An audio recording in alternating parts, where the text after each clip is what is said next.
Salut, donc comme vous avez pu le voir dans le titre de la vidéo, aujourd'hui on va parler d'un sujet un peu plus important que mes précédentes vidéos. Tout simplement parce que j'ai remarqué qu'il y a un temps pour rire, mais il y a aussi un temps pour réfléchir.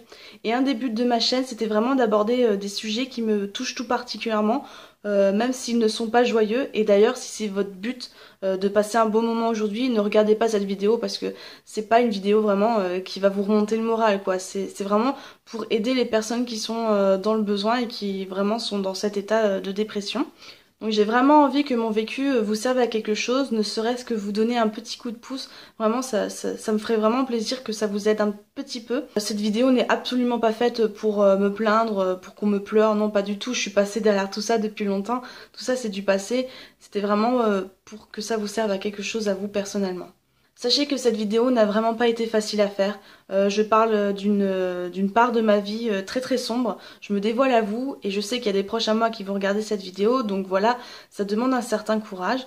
Et pareil, comme je vais vous parler de mon expérience, de mon point de vue, je vous demande de respecter le mien parce que je sais qu'on a tous une expérience par rapport à la dépression qui est différente. Dans cette vidéo également, je vais utiliser des mots justes. Aussi cru soit-il, je ne vais pas tourner autour du pot, parce que même si c'est un sujet tabou, c'est quand même le mal du siècle. Il faut arrêter de faire des chichis, il faut utiliser les mots justes et vraiment en parler dans son entièreté.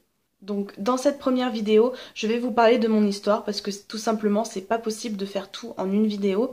Donc si ça ne vous intéresse pas, si vous n'avez pas envie d'entendre mon vécu, vous pouvez tout de suite passer à la seconde vidéo qui va parler plus de tout ce qui est soins, thérapie, le point de vue des autres, le après d'une dépression, qui sera plus en fait global. Donc alors pour mon histoire, je ne vais pas vous révéler les causes de ma dépression tout simplement parce que c'est pas le bon moment et je le ferai quand le bon moment sera venu. Mais vous inquiétez pas, un jour vous saurez tout sur ce qui s'est passé pour moi.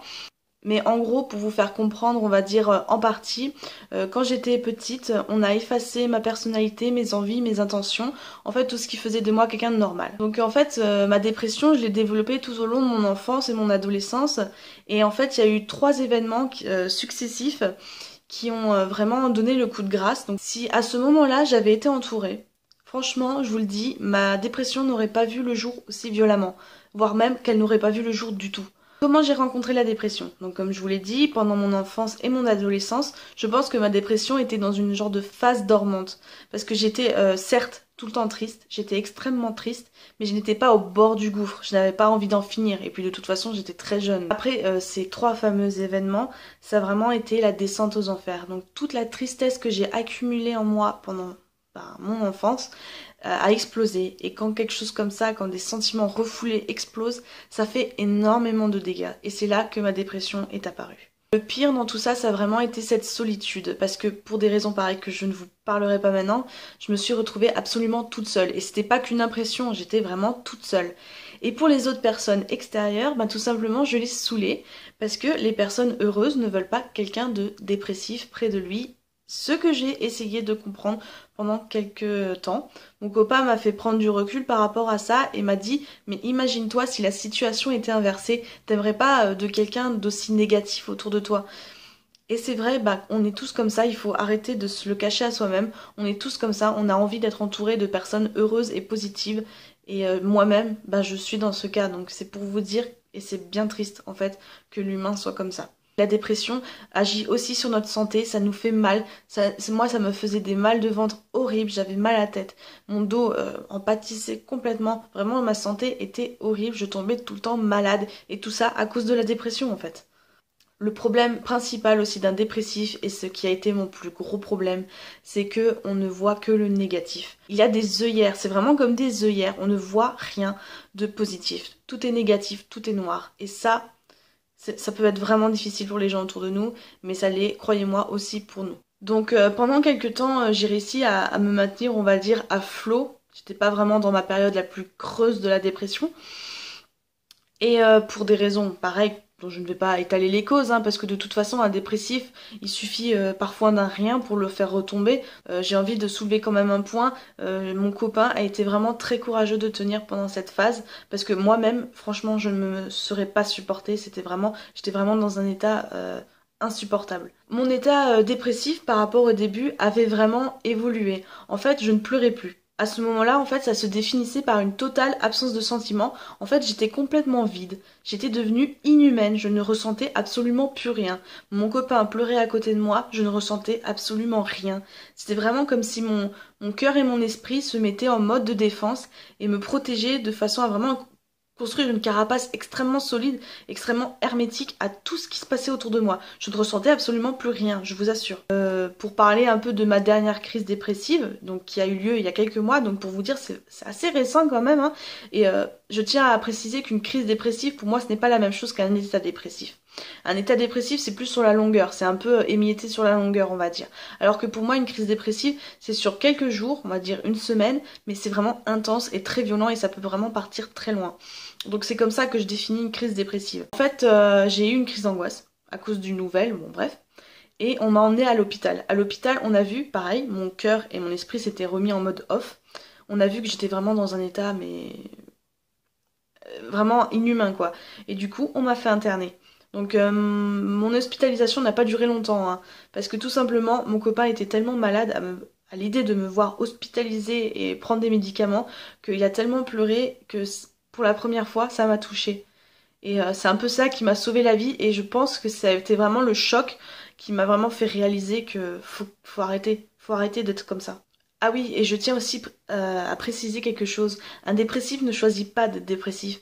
Donc c'est comme si vous disiez à quelqu'un d'handicapé, mais relève-toi. Non, un dépressif, si tu lui dis guéris, il guérira pas comme ça. C'est comme s'il était handicapé. Nous, la dépression, c'est vraiment un handicap psychique.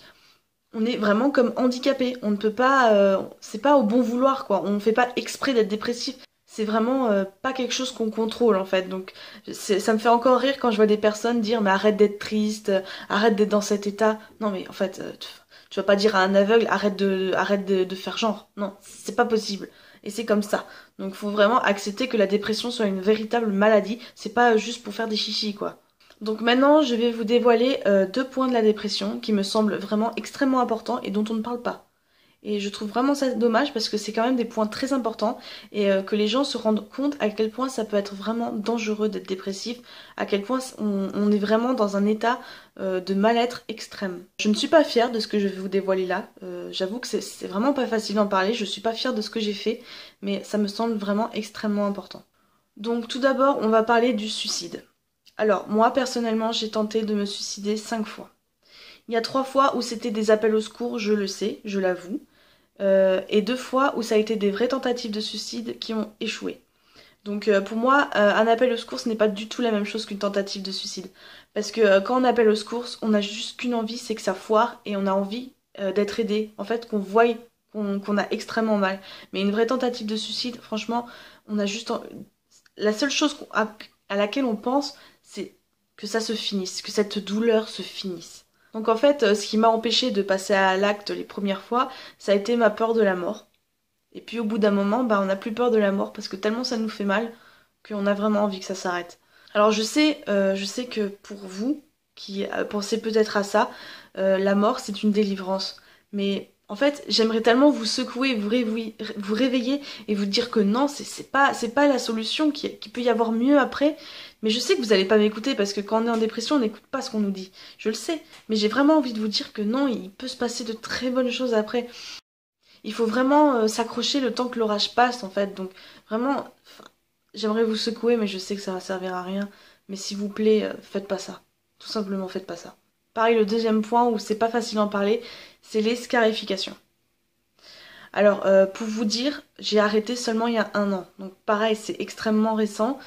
C'est pas encore facile d'en parler parce que j'ai très honte de ça. En fait, lorsque j'ai commencé à le faire, c'était vraiment pour en finir. Mais je me suis ratée là-dessus. Voilà. Je vais vous dire les mots comme ils sont, je me suis ratée. Bref. Au départ, je le faisais sur mes bras, mes mains, et je le sais, c'était parce que je voulais que ça se voie. Je voulais qu'on voie ma douleur, qu'on me vienne en aide à tout prix, parce que de toute façon, j'étais toute seule. Donc après, par contre, je les ai faites sur mes cuisses, parce que j'avais honte de ça. Parce que finalement, quand on se scarifie, les gens nous jugent, ils ont peur de nous. Du coup, après, je les ai fait sur les cuisses, pour que les gens ne le voient pas, que les personnes autour de moi ne voient rien. Et en fait, vous allez vous demander, bah, qu'est-ce que ça m'a apporté de bon? Et bien tout simplement, quand je me coupais, en fait, ma douleur partait. C'était vraiment une sorte d'extériorisation de la douleur. Et c'est horrible à dire comme ça, je le sais, c'est vraiment très dégueulasse de dire ça, mais ça me faisait du bien pendant quelques minutes. En fait, pendant quelques minutes, je ne ressentais plus cette dépression, cette douleur. Donc vraiment, la scarification, c'est vraiment un sujet très difficile d'en parler et extrêmement tabou. Mais voilà, je pense que c'est très important, il faut arrêter de se voiler la face. Ça fait partie du quotidien des dépressifs pour certains et il faut arrêter de se cacher quoi. Aujourd'hui, comme vous l'aurez compris, je suis plus en dépression. J'ai passé ça, j'ai passé ce cap de la scarification, des envies de suicide. Tout ça, j'ai passé le cap tout simplement parce que mon copain actuel et mon copain pour la vie, bah, me permet d'extérioriser ma douleur. En fait, c'est lui qui me permet de m'empêcher de me faire du mal. Et c'est vraiment beau parce qu'il prend soin de moi et c'est grâce à lui que je m'en sors en fait. Donc voilà mon expérience avec la dépression. J'avais vraiment envie de vous raconter mon histoire, que vous compreniez quand même que j'ai un certain vécu par rapport à ça. Aussi honteuse est mon histoire, parce que oui j'en ai honte. J'ai honte de certaines choses, j'ai honte d'avoir tenté de me suicider, j'ai honte de m'être coupée. J'ai très honte, mais je sais que c'est ce qui a fait de moi celle que je suis aujourd'hui et c'est ce qui m'a peut-être rendue plus forte. Peut-être que ça me permet d'avoir une certaine introspection sur moi-même, de me connaître.